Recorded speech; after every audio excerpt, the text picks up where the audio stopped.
ముగ్గురితో మాట్లాడుతున్నప్పుడు అయితే అదేవిధంగా దానియేలు గ్రంథం 3:17 చూసినట్టయితే మీకు ప్రత్యుత్తరము సమాధానం ఇవ్వాల్సిన అవసరం మాకు లేదు, మా దేవుని తప్ప మేము ఎవరినీ పూజింపము అని ఇక్కడ చక్కగా దేవుని సన్నిధిలో ఉన్నటువంటి, దేవునితో నడుస్తున్నటువంటి, దేవునితో కూడా సంబంధం కలిగి ఉన్నట్టు ఆ ముగ్గురు విశ్వాసులు దేవుని బిడ్డలు సమాధానం చెప్పినట్లు మనం చూస్తున్నాం. కానీ ఇప్పుడైతే అక్కడ రాజు వాళ్ళని అగ్నిలో వేసినప్పుడు వారు కాలిపోలేదని జ్ఞాపకం చేసుకోండి.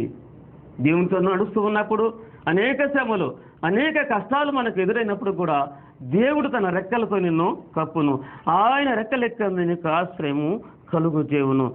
ఇక రెండవదిగా చూస్తే చిన్న కుమారుడు విషయం చూసుకుందాం.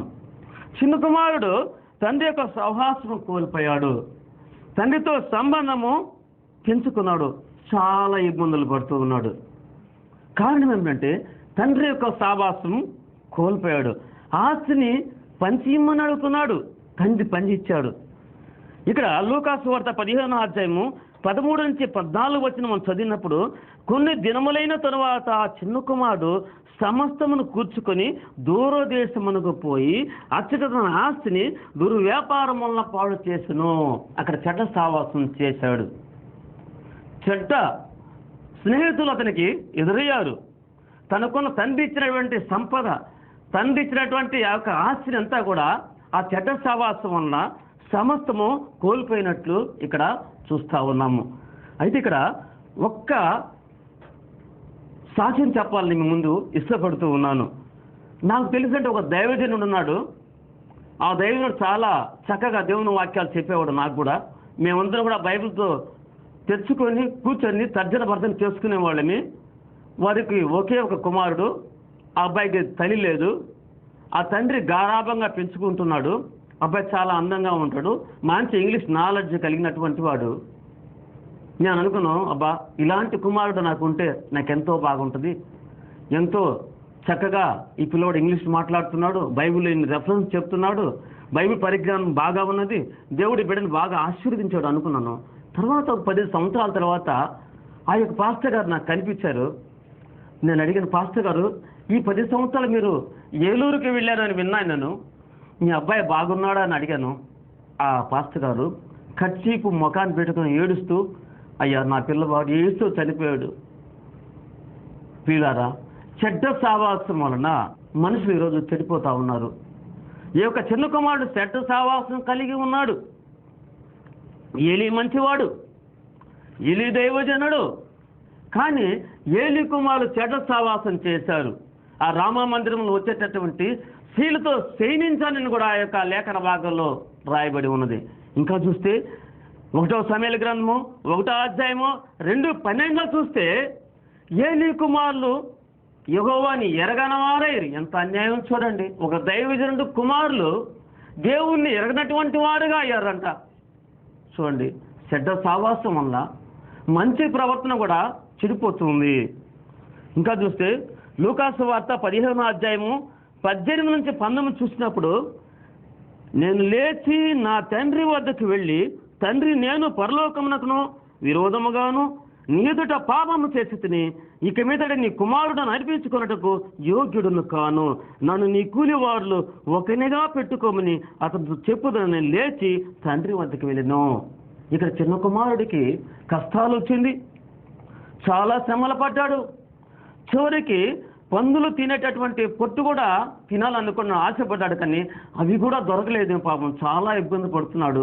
తన జ్ఞాపకం వచ్చింది, నేను మరలా నా తండ్రి వద్దకు వెళుతాను, పశ్చాత్తాపడతాను, నా తండ్రి యొక్క పాదాల చెంత పడుతాను, అయా నీకు విరోధముగాను పాపం చేసేతని, ఇక నీ కుమారుడు అనిపించకూడా యోగ్యత లేనటువంటి వాడిని అని చెప్పి ఆ యొక్క తండ్రి దగ్గరికి వెళ్ళాలని పశ్చాత్తాప హృదయంతో అక్కడ బయలుదేరాడు. చూడండి, పశ్చాత్తాప హృదయముతో మనం ఎప్పుడైతే దేవుని సన్నిధిలో నిలబడి అడుగుతామో దేవుడు మన పాపాలన్నీ క్షమిస్తాడు. ఈరోజు మనం పశ్చాత్తాప హృదయం కలిగినటువంటి వారు ఉన్నామా? ఈ లోకంలో తప్పులు చేయనటువంటి ఎవరు లేరు. బైబిల్లో పెద్ద పెద్ద గొప్ప గొప్ప భక్తులు కూడా పాపాలు చేస్తూ ఉన్నారు.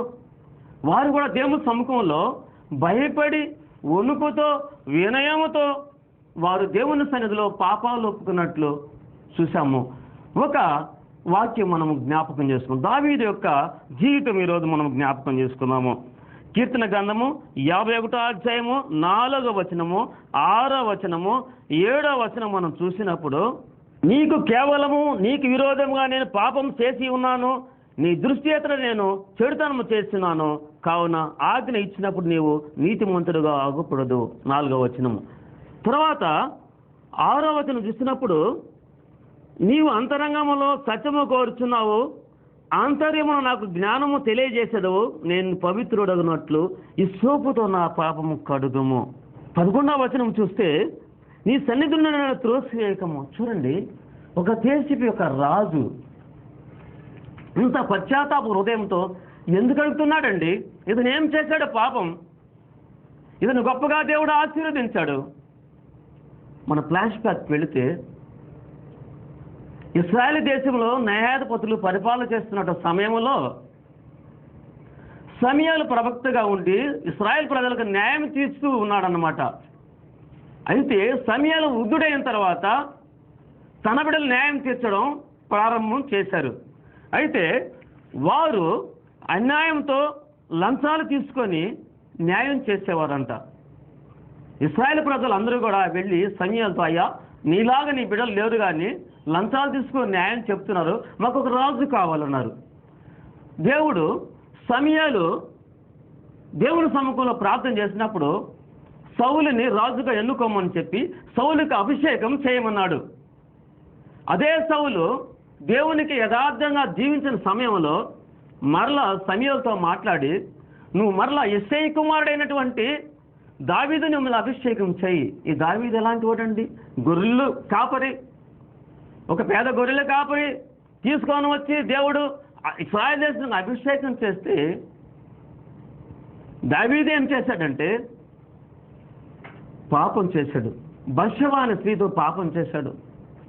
ఇంత గొప్పగా చేసినటువంటి దేవుని యొక్క కృపని మర్చిపోయాడు, దేవుని సన్నిధిని కోల్పోయాడు. పశ్చాత్తాప హృదయంతో కీర్తన 51లో ప్రాధేయపడుతూ ఈయన కీర్తనలో రాసినట్టు చెబుతూ ఉన్నాము. ఈ సోపుతో నా పాపం పరిహరింపము, హిమము కంటే తెల్లగా నన్ను కడుగుము. చూడండి, పశ్చాత్తాప హృదయంతో దావీదు అడిగాడు కాబట్టి దావీదుని క్షమించాడు. ప్రియమైనటువంటి వారులారా, పాపం చేయనటువంటి వారు ఎవరు లేరు, కానీ పాపాన్ని ఒప్పుకునేటటువంటి వాడు దేవుని దృష్టిలో గొప్పవాడు. సుంకరి ప్రార్థన చేస్తూ ఉన్నాడు, ఆకాశం వైపు కళ్ళెత్తుటకు అర్హత లేనటువంటి వాడిని తండ్రి, పాపులేని దేవా నన్ను క్షమించుము చెప్పినప్పుడు దేవుడు అతనికంటే ఇతడు నీతిమంతుడు, ఆ పరిసేయుడి కంటే ఇతడు నీతిమంతుడు. ప్రియమైనటువంటి వాళ్ళ, ఈరోజు దేవుడు నీతో ఉండాలంటే, నువ్వు ఒకవేళ పాపం చేస్తూ ఉన్నట్లయితే నువ్వు పశ్చాత్తాప హృదయంతో, దావీదులాగా పశ్చాత్తాప హృదయంతో, సుంకరిలాగా పశ్చాత్తాప హృదయంతో ఈ సమయంలో అడిగినప్పుడు దేవుడు నిన్ను క్షమిస్తాడు. అదేవిధంగా చూస్తే, వ్యభిచారము చేయబడినటువంటి స్త్రీ ఆ ప్రభువు దగ్గరికి తీసుకొచ్చినప్పుడు రాళ్లతో కొడుతూ ఉంటే అందరూ కూడా ప్రభు క్షమించాడు. ప్రభువుకి క్షమించేటటువంటి ఒక్క గొప్ప మనసు ఉంది. ఈరోజు నువ్వు ఏ స్థితిలో ఉన్నా, ఎలాంటి స్థితిలో ఉన్నప్పటికీ కూడా దేవుడు నిన్ను క్షమించడానికి, దేవుడు నిన్ను గొప్పగా చేయడానికి ఈ సమయంలో సిద్ధంగా ఉన్నాడు. నీ పాపముల విషయంలోనూ ఒప్పుకుంటున్నావా? యెషయా గ్రంథము 59వ అధ్యాయము 1వ వచనం రాయబడి ఉన్నది, రక్షింపకున్నట్లు యెహోవా వస్తవు కురుసు కాలేదు, విననేరకున్నట్లు ఆయన చెవుల మన్నములు కాలేదు, కానీ నీకును ఆయనకును ఈ పాపములు అడ్డంగా ఉన్నాయి. అవును ప్రియులారా, దేవునితో సంబంధం కలిగి ఉండాలంటే, దేవుని ఆశీర్వాదం పొందాలంటే ఈరోజు మన పాపములు అడ్డంగా ఉన్నవి. ఇదిగో దావీదు తన పాపను ఒప్పుకున్నాడు, దావీదుని క్షమించాడు. ఈరోజు నీ పాపముల విషయంలో నువ్వు దేవుని సముఖంలో ఇప్పుడే నువ్వు ఒప్పుకున్నట్లయితే దేవుడు నిన్ను కూడా క్షమిస్తాడు. ఈ చిన్న కుమారుడు తండ్రి సముఖం వెళ్ళి, తండ్రి నీకును పరలోకం ఈరోజు పాపం చేస్తుంది, ఇక నీ కుమారుడు అనిపించుకుంటూ కూడా యోగ్యత లేనటువంటి వాడిని చూడండి ఎంతగా మారిపోయాడు చిన్న కుమారుడు. తండ్రి లేచి వచ్చాడు, ప్రశస్తమైనటువంటి వస్త్రం తొలగించాడు, చేతికి ఉంగరం పెట్టించాడు, కాళ్ళకు చెప్పులు తొడిగించాడు, స్నానం చేపించాడు, కూలి వాళ్ళ చేత అందరూ కూడా విందు చేశాడు. అక్కడ తన ఇంట్లో ఎవరైతే పని చేస్తారో వాళ్ళందరూ కూడా పిలుచుకున్నాడు. ఇరుగు వారిని పొరుగు వారిని అందరినీ పిలిచాడు. వారందరూ కూడా విందు చేస్తూ ఉన్నారు. ఈ సమయంలో నువ్వు మారు మనసు కలిగి, నువ్వు పశ్చాత్తాప హృదయంతో నువ్వు ఎప్పుడైతే దేవుని దగ్గరికి వస్తావో, పశ్చాత్తాప హృదయం దేవుని రెండు సముఖం ఎప్పుడైతే వస్తావో, దేవుడు ఈ సమయంలో నిన్ను క్షమిస్తాడు. చిన్న కుమారుడైతే తండ్రి దగ్గరికి వచ్చాడు, తండ్రి పాదాల చెంతకు వచ్చాడు, చిన్న కుమారుడిని క్షమించాడు. ఈరోజు నువ్వు ఏ స్థితిలో ఉన్నప్పటికి కూడా, నువ్వు ఏ పరిస్థితిలో ఉన్నప్పటికి కూడా, నువ్వు దేవుని ఎరగని వాడై ఉన్నప్పటికి కూడా ఈరోజు యేసయ్య నిన్ను చేర్చుకుంటాడు. రా ప్రియుడా, యేసయ్య దగ్గర రా. ఒకవేళ విశ్వాస అయి ఉండి యేసు రక్తంతో కడగబడి ఉన్నప్పటికి కూడా నువ్వు మారు మనసు లేకుండా జీవితం జీవిస్తూ ఉంటే నిన్ను ఈ క్షణమే యేసయ్య నిన్ను క్షమించడానికి సిద్ధంగా ఉన్నాడు. వస్తావా యేసయ్య వద్దకి? ఓ విశ్వాసి, నువ్వు మారు మనసు లేటువంటి జీవితం జీవిస్తున్నావా?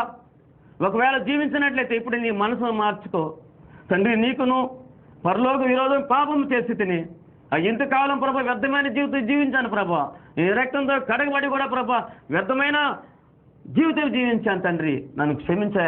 యేసయ్య పాదాలు చెంత వస్తే యేసయ్య నిన్ను క్షమించడానికి సిద్ధంగా ఉన్నాడు. ప్రార్థన చేసుకున్నాం. పరిశుద్ధుడా, ప్రేమ కలిగిన తండ్రి, యేసుక్రీస్తు ప్రభునామములో నీకు వందనాలయ్యా. నీ ప్రజలను దీవించండి. ఈ కార్యక్రమం ఎంతమంది చూస్తున్నారు తండ్రి, వారిని ఆశీర్వదించండి, వాళ్ళ కుటుంబాలను బలపరచండి. వ్యాధిగ్రస్తుల కొరకు ప్రార్థిస్తున్నా ప్రభువా, బలపరచండి, స్వస్థపరచండి. హాస్పిటల్లో ఉన్నటువంటి రోగుల కొరకు ప్రార్థిస్తున్నా తండ్రి, వాళ్ళని స్వస్థపరచండి. ఎంతమంది అయితే టీవీ కార్యక్రమం చూస్తున్నారు ప్రభా, సమాధానం లేకుండా తండ్రి మోకరించి ఉన్నారు, వాళ్ళని దీవించండి ప్రభా. నీకు స్తోత్రాలు అయ్యా. శత్రువుల భయాల నుండి వాడు విడిపించమని ప్రార్థన చేస్తున్నా తండ్రి. అపవాది కట్టిన ప్రతి విధమైన కట్టు నుండి వాళ్ళని విడిపించమని ప్రార్థన చేస్తున్నా తండ్రి. నీ బలమైన సన్నిధి తండ్రి వారి మీద ఉంచమని ప్రార్థన చేస్తున్నా. నీకు స్తోత్రాలు అయ్యా. నీ బలమైన ప్రసన్నత వారి మీద ఉంచయ్యా. ఎందరైతే ప్రభు మారు మనసు పొందలేకుండా ఈ సమయంలో మారు మనసు పొందడానికి మోకరించారు తండ్రి, వాళ్ళని ఆశీర్వదించాను తండ్రి. స్తోత్రాలు తండ్రి. టీబీ ఉన్నటువంటి వారిని తాకండి ప్రభు, అల్సర్ ఉన్నటువంటి వారిని తాకండి తండ్రి, ఎయిడ్స్ ఉన్నటువంటి వారిని తాకండి ప్రభా. ఏ రోగం ఉన్నటువంటి వారు ప్రభా ఇలా కూర్చొని ప్రభా నీ యొక్క సహాయం కోరుస్తున్నారో వారిని ఆశీర్వదించమని, వాళ్ళ కుటుంబాల బలపరచమని, వాళ్ళ బిడ్డలను దీవించమని, వారి యొక్క అవసరతల అక్కర్లు దీవించమని, సకల దేవుల ప్రభా నీ బిడ్డకు సహాయం చేయమని యేసయ్య పరిశుద్ధ నామములో ప్రార్థిస్తున్నాం తండ్రి. ఆమేన్. మన తండ్రి అయిన దేవుని ప్రేమ, మన ప్రభు అయిన యేసుక్రీస్తు కృప, పరిశుద్ధాత్మ కనిచ్ఛాదన సావాసమును ఇప్పుడును ఎల్లప్పుడూ సదాకాలము తోడై ఉండునుగాక. ఆమేన్. ఈ కార్యక్రమం మీకు నచ్చినట్లయితే ఈ స్క్రీన్ మీద కనబడుతున్నటువంటి నెంబర్లకు మాతో సంప్రదించండి. మీ కొరకు మేము ప్రత్యేకంగా ప్రార్థన చేస్తాము. రోగుల కొరకు ప్రత్యేకంగా ప్రార్థన చేస్తాం. మీకందరికి కూడా వందనాలు. ఆమేన్.